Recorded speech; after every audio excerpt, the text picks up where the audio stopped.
Hey, what's up mga kaballers? Maligayang pagbabalik sa aking channel. Halina't pag-usapan natin ang balitang pag-alis ni Kevin Durant sa Phoenix Suns at ang naging pagkatalo ng Golden State Warriors kontra sa koponan ng Los Angeles Clippers. Tara na't pag-usapan natin yan dito sa Basketball Hot Shots.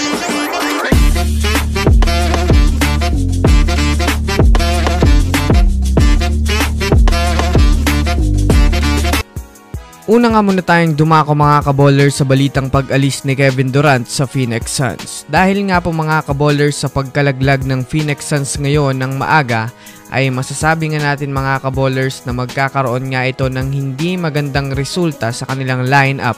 Ito ay dahil na rin naman sa ilan nga dito mga kaballers ay maaaring magkaroon ng tampo sa kanilang mga kakampi at maaaring mag-lead ito sa kanilang pagkawatak-watak. Bukod pa dyan mga kaballers, maaaring mag-rebuild na nga po mga kaballers ang Suns para makabangon muli ang kanilang team sa pagkalugmok. Bukod pa dyan, mataas na rin naman nga ang porsyento na mag-request na ng trade si Kevin Durant dahil nasasayang lang nga po mga kaballers ang kanyang mga natitirang taon sa liga bago siya magretiro. Hindi rin naman malabo mga kaballers na maghanap na naman nga ito ng team na maaari niyang salihan para sa susunod na season na maaaring magbigay sa kanya ng kampiyonato. Kung susumadahin nga natin mga kaballers, kilala naman nga natin ito si KD bilang isang player na mahilig sumali sa mga super team. Dumako naman tayo mga kaballers sa balita patungkol sa pagkakatalo ng Warriors sa Los Angeles Clippers. Well, sa ngayon nga po mga kaballers, opisyal na nga pong bumagsak ang Warriors sa ikapang-7 na sasabak sa play-in tournament. Naging maganda nga sana mga kaballers ang pinakitang laro ng Warriors sa opensa, ngunit sadyang nagkaroon nga po mga kaballers ng hindi inaasahang run. Mga kaballers, ang Clippers na siya namang dahilan upang maipush nila hanggang sa overtime at matalo ang Warriors sa OT, kaya talagang marami ang mga fans ang nadismaya.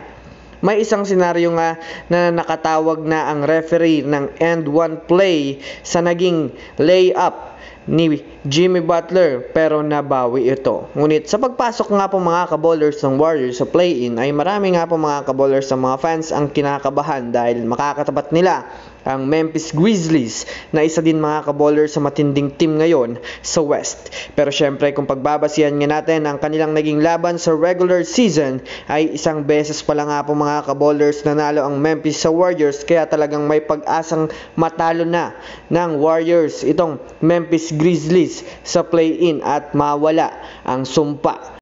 Bukod pa dyan mga kaballers, may isang scene kanina matapos ang laro dahil sa nag-training pa nga po mga kaballers si Jonathan Kuminga kahit tapos na ang laro. Na ibig sabihin nga nito mga kaballers ay mayroong pag-asang umalis na ito dahil sa pagkakabangko sa kanya ni Steve Kerr. Kaya usap-usapan na mukhang ito na nga daw ang last season ni Jonathan Kuminga.